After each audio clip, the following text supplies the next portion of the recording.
നല്ല പഴുത്ത മാങ്ങ ഉണ്ടെങ്കിൽ ബ്രേക്ക്ഫാസ്റ്റിനോ ഡിന്നറിനോ ഒക്കെ പെട്ടെന്ന് ഉണ്ടാക്കിയെടുക്കാൻ പറ്റിയിട്ടുള്ള ഒരു അടിപൊളി ഐറ്റമാണ് കേട്ടോ ഇന്ന് ഷെയർ ചെയ്യുന്നത്. അപ്പൊ അതിനായിട്ട് നമ്മളിവിടെ മാങ്ങ തൊലിയൊക്കെ കളഞ്ഞിട്ട് ഇതുപോലെ ചെറുതായിട്ടൊന്ന് മുറിച്ചെടുത്തതിന് ശേഷം മിക്സിയുടെ ജാറിലേക്ക് ചേർത്ത് കൊടുക്കാം. ഇത് ഒരു മാങ്ങയുടെ 1/4 ഭാഗം മാത്രമേ ഉള്ളൂ കേട്ടോ. അപ്പൊ നമുക്ക് എത്രത്തോളമാണ് ഉണ്ടാക്കുന്നത് അതിനനുസരിച്ചിട്ടുള്ള മാങ്ങ എടുക്കാം. പിന്നെ മാങ്ങ എടുക്കുമ്പോൾ നന്നായിട്ട് പഴുത്തിട്ടുള്ള നല്ല മധുരമുള്ള മാങ്ങ വേണം കേട്ടോ എടുക്കാൻ വേണ്ടിയിട്ട്. അപ്പൊ ഇതുപോലെ ചേർത്ത് കൊടുത്തതിന് ശേഷം ഇനി ഇതൊന്ന് അരച്ചെടുക്കാം. ഒട്ടും തന്നെ വെള്ളമോ വേറെ ഒന്നും ഇതിലേക്ക് ചേർത്ത് കൊടുക്കുന്നില്ല. വെറും മാങ്ങ മാത്രം ഇതുപോലെ നന്നായിട്ടൊന്ന് അരച്ചെടുക്കാം. നാടില്ലാത്ത മാങ്ങയും എടുക്കാനായിട്ട് ശ്രദ്ധിക്കാം കേട്ടോ. എന്നിട്ട് ഞാൻ വേറൊരു ബൗളിൽ എടുത്തിട്ടുണ്ട്. അതിലേക്ക് നമുക്ക് പുട്ടുപൊടി ചേർത്ത് കൊടുക്കാം.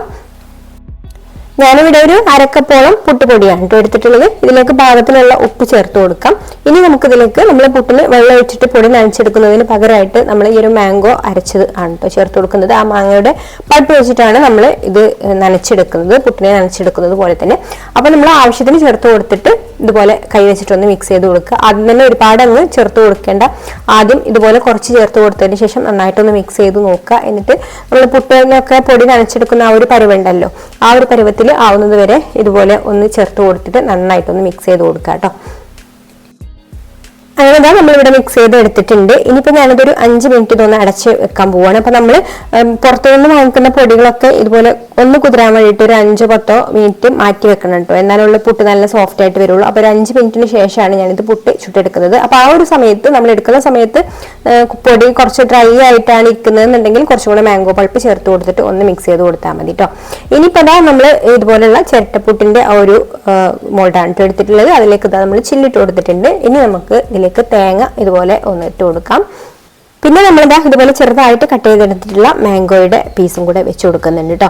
അത് ആവശ്യത്തിന് ചേർത്ത് കൊടുക്കാം. പിന്നെ മാങ്ങ എപ്പോഴും നമ്മൾ ശ്രദ്ധിക്കേണ്ടത് നല്ല മധുരമുള്ള മാങ്ങ ആയിരിക്കണം കേട്ടോ. പുളിയുള്ള മാങ്ങ ആകുമ്പോൾ അത്രയ്ക്ക് ടേസ്റ്റ് ഉണ്ടാവില്ല. അപ്പൊ നല്ല മധുരമുള്ള മാങ്ങ ആണെങ്കിൽ മാത്രം നിങ്ങൾ ഈ ഒരു പുട്ട് ഉണ്ടാക്കി നോക്കിയാൽ മതി.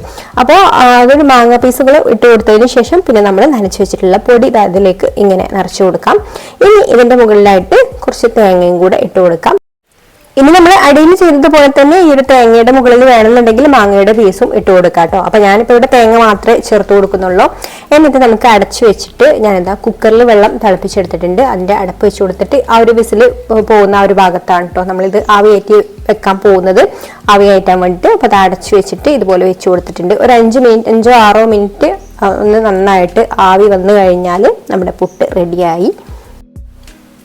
അപ്പൊ നമ്മുടെ പുട്ട് ഇവിടെ റെഡി ആയിട്ടുണ്ട്. ഇനി നമുക്കിത് ചൂടോട് കൂടിയിട്ട് തന്നെ കഴിക്കാം. വേറെ കറികളുടെ ആവശ്യമൊന്നും ഇല്ല കേട്ടോ. ഇതിലേക്ക് ചെറിയൊരു മധുരമൊക്കെ ഉണ്ടാവും. മാങ്ങ നല്ല മധുരമുള്ള മാങ്ങയാകുമ്പോൾ പിന്നെ നമ്മൾ മുകളിലും മാങ്ങ ഇട്ട് കൊടുത്തിട്ടില്ലേ, അടിയിലും കൂടെ മാങ്ങ ഇട്ട് കൊടുക്കുകയാണെന്നുണ്ടെങ്കിൽ വേണ്ടവർക്ക് ഇട്ട് കൊടുക്കാം കേട്ടോ. അങ്ങനെയും നല്ലതാണ്. അപ്പൊ നല്ല ടേസ്റ്റി ആയിട്ടുള്ള നമ്മുടെ മാംഗോ പുട്ട് ഇതാ റെഡി ആയിട്ടുണ്ട്. അപ്പൊ വീഡിയോ ഇഷ്ടമെങ്കിൽ ലൈക്ക് ചെയ്യാനും ഷെയർ ചെയ്യാനും അതുപോലെ നമ്മുടെ ചാനൽ സബ്സ്ക്രൈബ് ചെയ്യാതെ കാണുന്ന കൂട്ടുകാർ സബ്സ്ക്രൈബ് ചെയ്യാനും കൂടി മറക്കരുത് കേട്ടോ. അപ്പൊ നമുക്ക് നല്ല റെസിപ്പി ആയിട്ട് അടുത്ത വീഡിയോയിൽ കാണാം. Thank you for watching.